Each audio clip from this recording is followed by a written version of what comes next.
Today we're going to be talking about functions.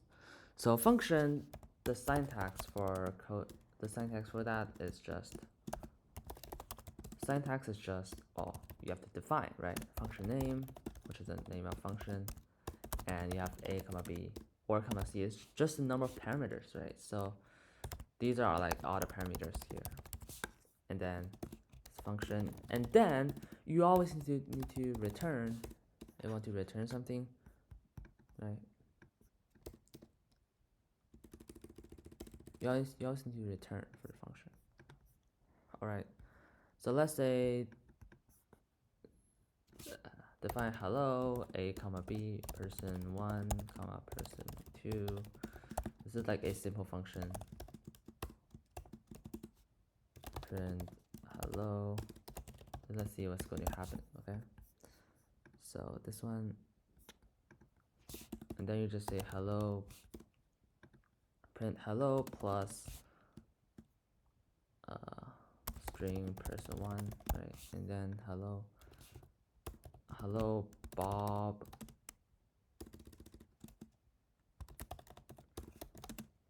Tim. Let's see what's going to happen. All right.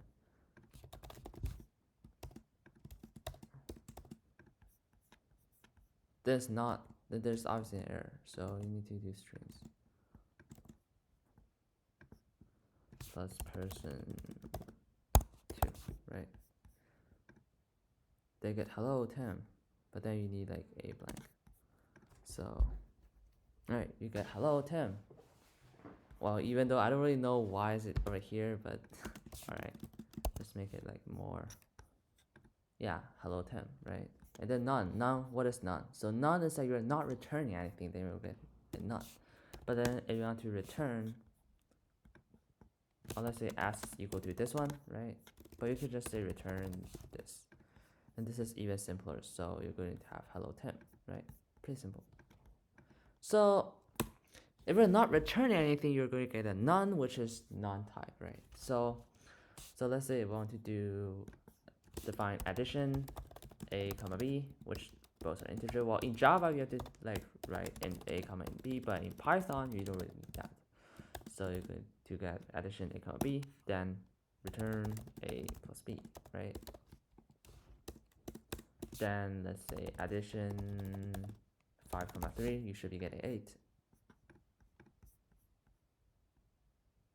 Oh, alright, I'm just like calling this one, but I didn't really try to print it. See, yeah, 8. I'm going to like comment all these things. No, just delete all these things. We don't really like need it. Alright, so yeah, so 8. Now let's see. What if we want to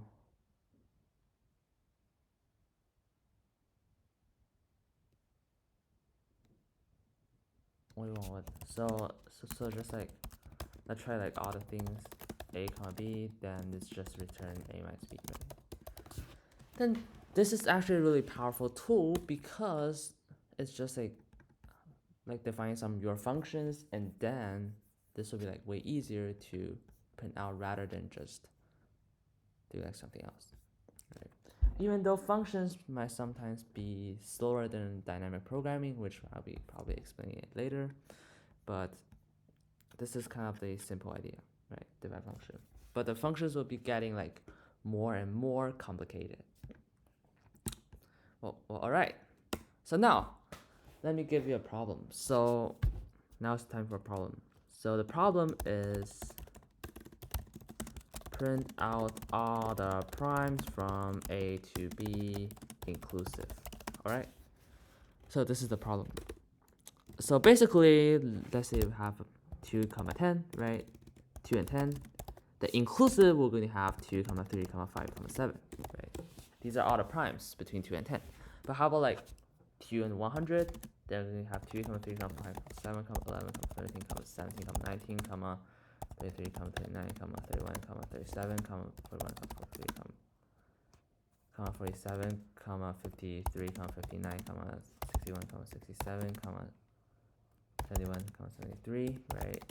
79, 83, 80, 89, 97, right? So these are primes. So this will have 5, 5, 10, 15, 20, 25 primes. So this is basically how you count primes, right? So we have to find a function. Well, let's say if I have 1 and 1000, then I'm not going to try to try everything and then try to prime factorize all of these. This is going to be a waste of a lot of time, right? So we can do it in a for loop. That's going to be really convenient. So let's start. So let's say we have we make a function called define prime tester. So this is like the slower way, a comma b, right? No, a. So this is basically saying that I'm going to test whether a number is prime, right? This is pretty simple. And then, well, what is a prime? So prime is that a number is prime if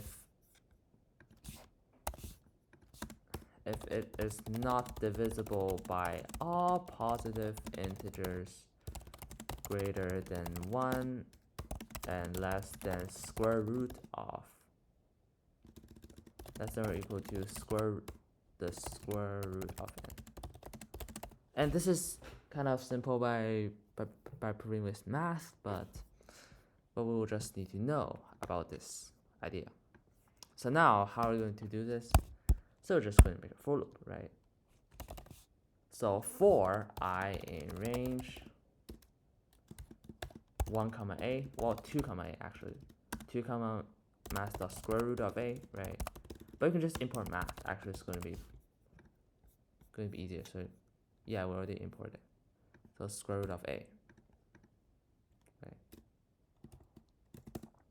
Then what are we going to do? Then we're just going to see if, right? Well, if a is, if the remainder when a is divided by I is equal to 0, then return false. Or what do you want to false? So false is like if you are divisible by a number between this range, then we're going to let it be, right, be false.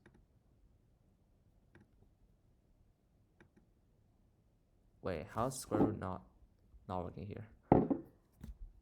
Math dot square root of a. Right, return false. Well, actually, I'm just going to do 0.5. That's going to be faster. Like, if you're not using something from import math module, then it's going to be faster in terms of time complexity. Then return false, right?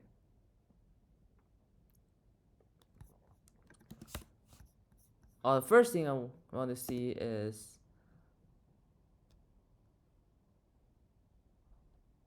so first if, right, if a is equal to 2,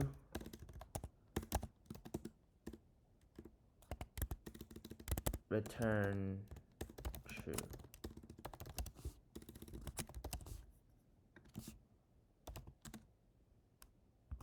A is equal to 1, return false. 1 is not a prime. And then we do elif. Then for I range 2 comma a to 0.5's power, if a is divided by I, then return false. And then after we check everything, return true, right? So now after we do everything, you're going to try to see whether this code actually works. So actually, let's say print prime tester of 5, right? 5 is a prime. All right. Float. So we're going to concatenate here. Yeah, we get true, right? But how about let's say we have like 8, then it should not be prime.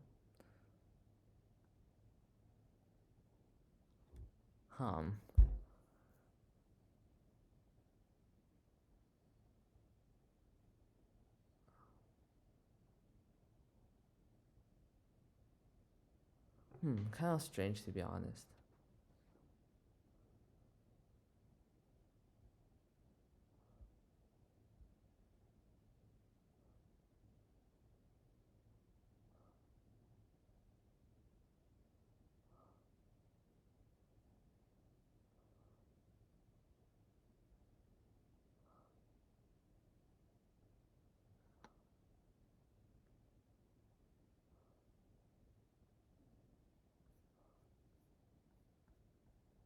let's say print a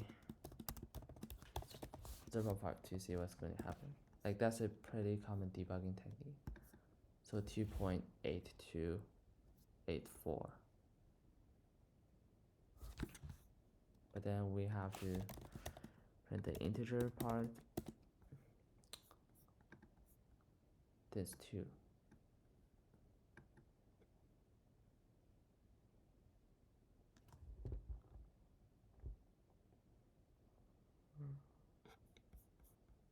Alright, then this one should be +1 because we're trying to find the ceiling value. Then we get false, right? How about 13? True. So now, how are we going to, right, to do this one? So we're not, so this is actually a basic idea, but we're going to define a function, right? Define number of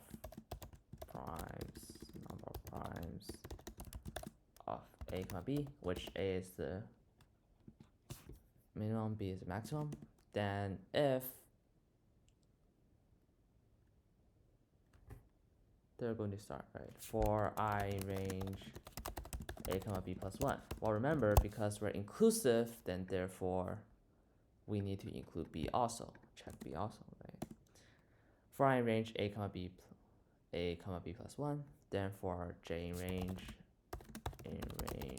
2 comma int a to the 0.5 power plus 1. So we're going to incorporate the function that we just used for prime tester into this single code. Then if I divided by j is equal to 0, then return false. Then for everything down, return true. But we're not done yet, right? So we need to say, define something first. Number of prime, number is equal to 0, right? Starting from 0. And then if I divided by j, then break, right? So you don't need to do it. And then after check everything, then you're going to go to number plus or equal to 1. So, and then you just return number.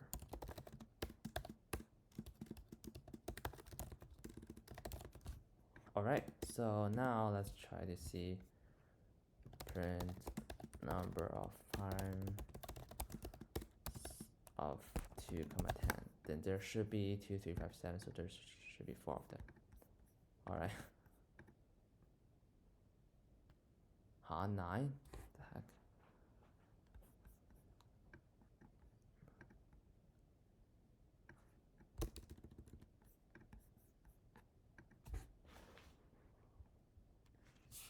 Say number plus or equal to plus.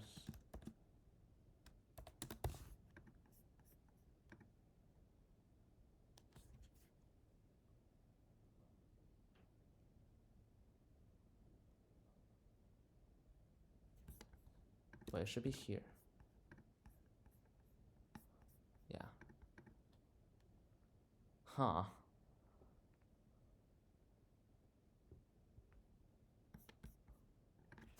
Yeah.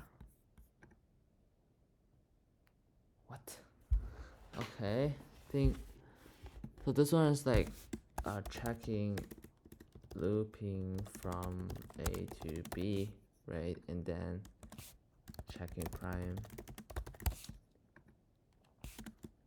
Condition of divisibility and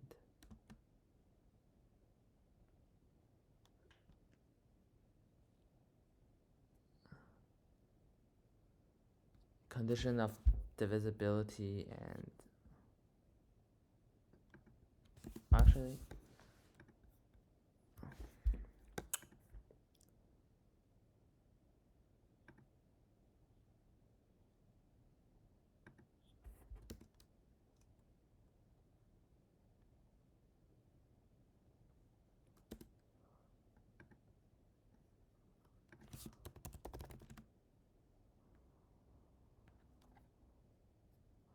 I'll just try to debug here.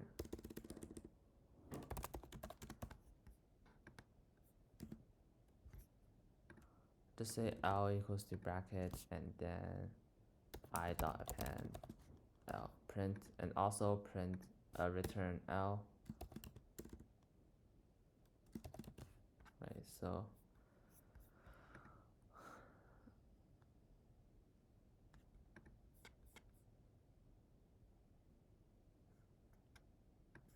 right.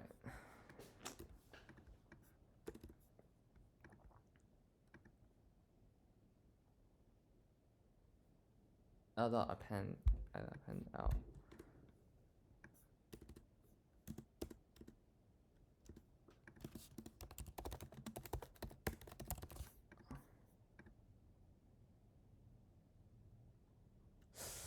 So 1.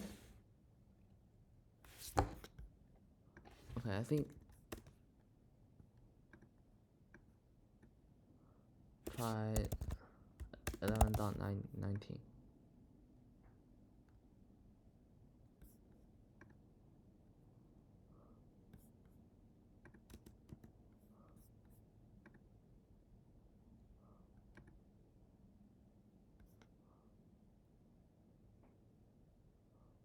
Huh.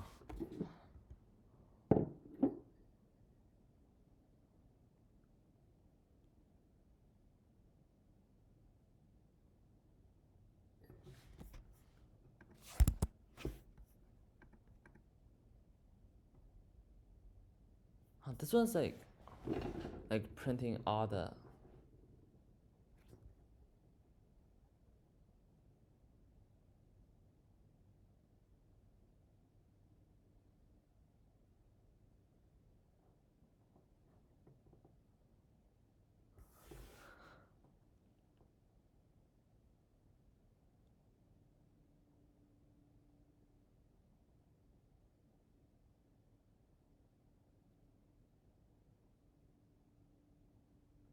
Alright, then we're probably just going to call the function inside. Then if prime tester I, which is just implying the boolean, then number plus or equal to 0. Return number. What? No, plus equal to 1. Yeah, this should be getting 4, and then 2, 10. Should be also getting 4. Yeah. Then that's correct. Okay, so now let's say we have a harder problem. Print all powers of 2 less than m. That's like any m. So I want to find a general function. So first we start off with define number of powers 2 of m, right? And then give it a try if you want to solve a problem independently. Alright? Yeah, okay. So now we're going to dive into here. So first, we're going to check what is the greatest power of 2 that is less than m, right? So this one, I'm going to make a function. So define number of powers of 2 of m. So first, let's say power is equal to m. Okay?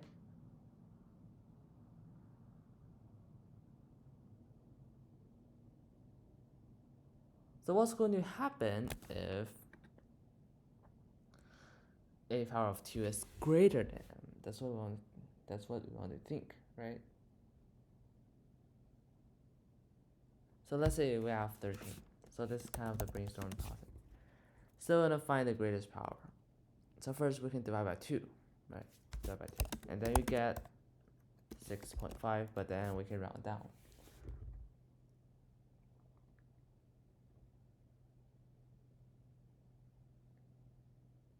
I'm gonna keep dividing by 2. You get 3.25, and then keep dividing by 2 until you get a number that is less than 1.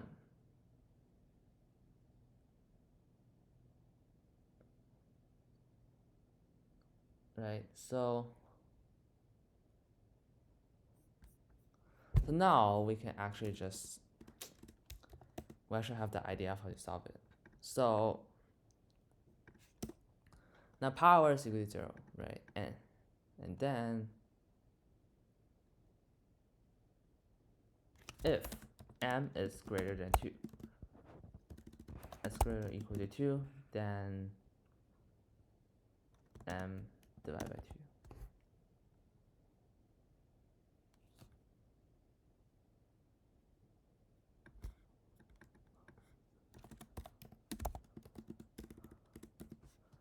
And then power plus or equal to 0.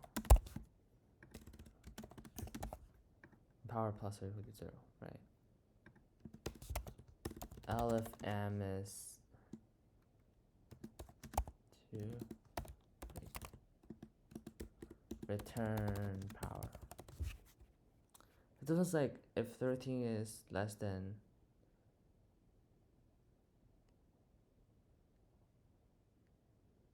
right. Okay, so let's break outside loop.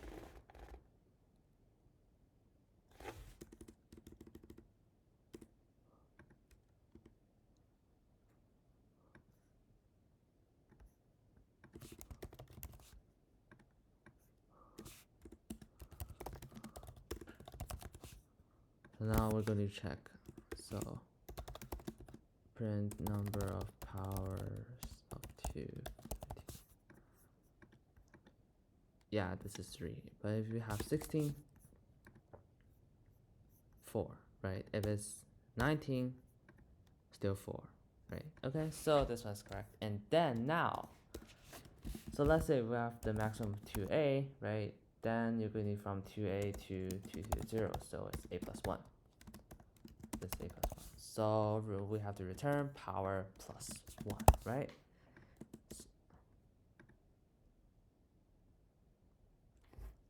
Or if you want to print all the possible powers, so we're going to get, let's say if I have z equal to bracket, right? Z equal to list, we're initializing the list, and then power plus equal to 1, and then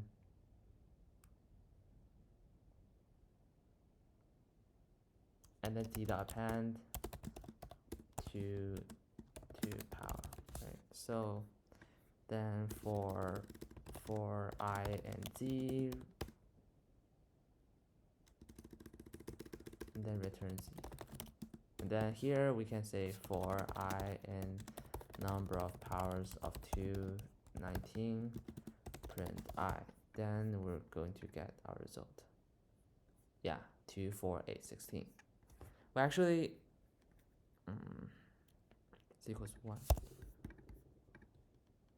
Then they should get 1, 2, 4, 8, 16, right? This is correct. Let's say you have like 1, 8, 9, 4, 5, 6, 2, 8 as a random number.